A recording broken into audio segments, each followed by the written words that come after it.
भगवान सामने आ गए। तो भीष्म पितामह की इच्छा हुई कि अब मैं प्राण निकाल मैं मरने वाला हूँ। मैं कितना दुर्भाग्यशाली कि मैं उठ करके इनको एक बार प्रणाम भी नहीं कर पा रहा हूँ। तो भीष्म पितामह ने एक स्तुति गाई और इस स्तुति का छंद था पुष्पताग्र छंद। मतलब हर श्लोक में वो पुष्प चढ़ा रहे हैं भगवान को, ऐसा उनका भाव है। तब भीष्म पितामह ने ये भीष्म स्तुति गाई। इतिमतिरुपकल्पिता वितृष्णा भगवत सात्वत पुंगवे विभूम्ने कर्तुं प्रकृतिमुपेयुषि यद्भव प्रवाह त्रिभुवनकमनं तमालवर्णं रविकरगौरवराम्बरं दधाने वपुरलककुला वृताननाब्जं विजयसखेरतिरस्तु मेन वद्या।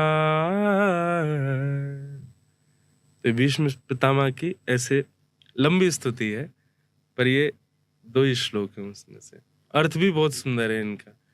भीष्म पितामह कहते हैं, हे नाथ, अब मेरे जीवन की इति है, अब लास्ट है। अब मैं वो करना चाहता हूँ जो मैंने अभी तक नहीं किया। क्या?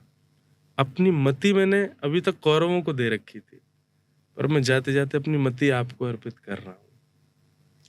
और कैसी मति? बोले वितृष्णा। अब मेरी मति में कोई इच्छा नहीं है, अभी तृष्णा रहित हो गई। मानो भीष्म पितामह ये कहना चाह रहे हैं कि मैंने अभी तक अपनी मति क्यों नहीं दी थी आपको? ठाकुर जी, वो आपके लायक नहीं थी, उसमें बड़ी तृष्णाएं थी, इसलिए मैंने कौरवों को दे करके रखी। अब जो कौरवों का वंश खत्म हो गया, अब मेरी मति जो है वितृष्णा हो गई, अब मैं आपको अर्पित कर रहा हूँ, आप इसको स्वीकार करो। अब ये पूर्ण शुद्ध हो चुकी है और इसको स्वीकार करके नाथ मुझ पर कृपा करो। तो भगवान बोले, तुम्हारी मति को मैं प्रिय हूं। मति मतलब मन। तो भीष्म पितामह कहते हैं, त्रिभुवन कमनम तमालवर्णम। तीनों भुवन आपके ऊपर न्योछावर रहता है नाथ।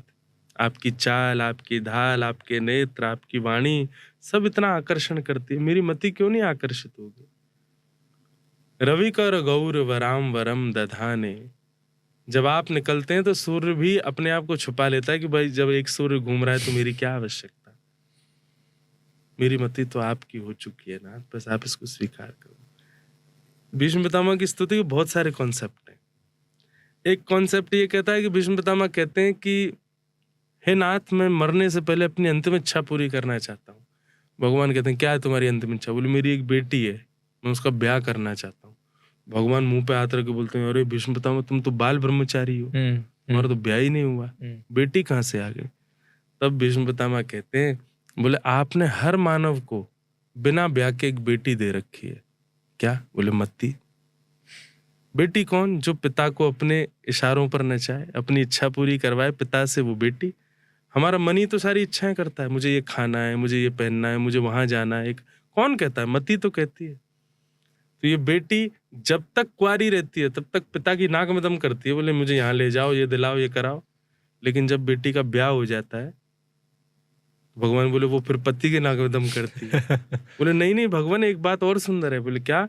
बेटी का जब ब्याह हो जाता है तो फिर बेटी की अपनी इच्छा नहीं होती, वो पिता से अपनी इच्छा नहीं कहती, वो फिर अपने पति की इच्छा कहती है। और अगर मेरी मति रूपी बेटी के पति आप बन गए तो फिर आप जो चाहोगे वो मैं करूंगा। क्या बात है। इसलिए मेरी पुत्री से आप ब्याह कर लो। ये थॉट ही मतलब सोचने पे ऐसा आ रहा है कि जैसे कि मतलब बहन तो पहली बार ये सुन रहा हूँ यार।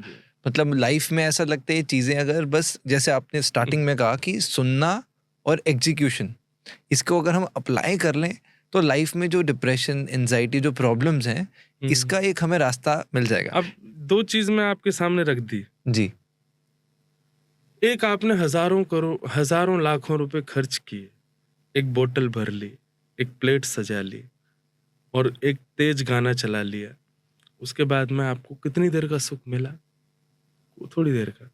और एक ये है कि नॉर्मली मैं आपके सामने बैठा हूं और मैंने एक प्रसंग सुनाया, ये आपको दिनों दिनों तक और रातों रातों तक आपको इतने आनंद में रखेगा कि आप कहोगे इसके आगे कुछ नहीं है संसार में। क्यों? ये आध्यात्म की ये पावर है, मतलब वो रियलिटी है। हम क्यों इतने प्रसन्न हो जाते, पता है हम क्यों नहीं है ऐसे? भीष्म पितामह जैसा भाव हमारा क्यों है?